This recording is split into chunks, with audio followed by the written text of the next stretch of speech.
नमस्कार, मी प्राजक्ता तांडेल। बुलेटिनमध्ये आपलं सगळ्यांचं स्वागत आणि बुलेटिनच्या सुरुवातीलाच एक मोठी बातमी समोर येते। रवी राणा हे 22 तारखेला मुंबईमध्ये येणार असल्याचं कळतंय।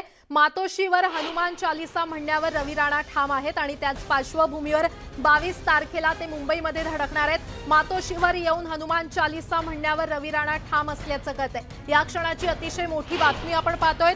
रवी राणा हे 22 तारखेला मुंबईत धडकतील आणि मातोश्रीवर हनुमान चालीसा म्हणतील। मातोश्रीवर हनुमान चालीसा म्हणण्यावर रवी राणा ठाम असल्याची बातमी आपल्यापर्यंत पोहोचते। या क्षणाची अतिशय मोठी बातमी आपण पाहतोय। खरं तर राज्यातलं राजकीय वातावरण ढवळून निघालेलं असतानाच आता रवी राणा 22 तारखेला मुंबईमध्ये येणार आहे। यावर अधिक बोलण्यासाठी शिवसेनेच्या नेत्या शुभा राऊळ आपल्यासोबत जोडल्या गेलेल्या आहेत। शिवाजी, आपण पाहतोय रवी राणा हे 22 तारखेला मुंबईमध्ये येणार आहेत। हनुमान चालीसा म्हणण्यावर ते ठाम आहेत। आपली प्रतिक्रिया? अच्छा, हे खरं म्हणजे किती मूर्खपणाचं लक्षण आहे असं मी म्हणेन। एक लोकप्रतिनिधी, आमदार आणि खासदार यांना दुसरं कोणतंच काम महाराष्ट्राचं हिताचं समजलं नाही, बाजूला करणं ठीक आहे।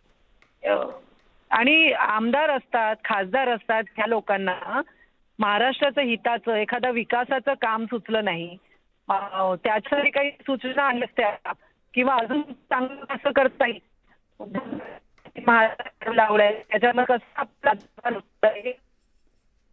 बरं, तर आपण पाहतोय रवी राणा हे 22 तारखेला मुंबईमध्ये धडकणार आहे। तर मातोश्रीवर हनुमान चालीसा म्हणण्यावर ठाम आहे।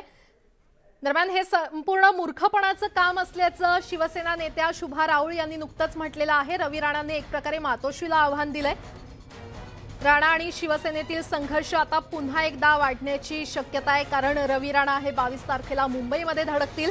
मातोश्रीवर हनुमान चालीसा म्हणण्यावर रवी राणा ठाम असल्याचं आपल्याला पाहायला मिळतंय।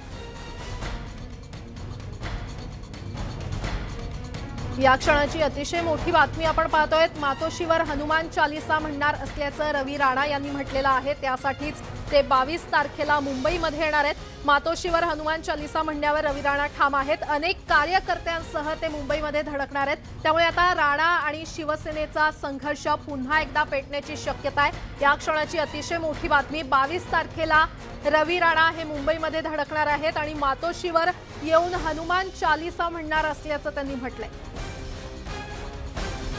दरम्यान हा संपूर्ण प्रकार मूर्खपणाचा प्रकार असल्याचं शिवसेना नेत्या शुभा राऊळ यांनी नुकतंच म्हटलेलं आहे। त्यामुळे आता शिवसेना आणि राणांमधलं हे संघर्ष पुन्हा एकदा पेटण्याची शक्यता आहे, कारण रवी राणा हे 22 तारखेला मुंबईमध्ये येणार आहेत। मातोश्रीवर हनुमान चालीसा म्हणण्यावर रवी राणा अजूनही ठाम आहेत।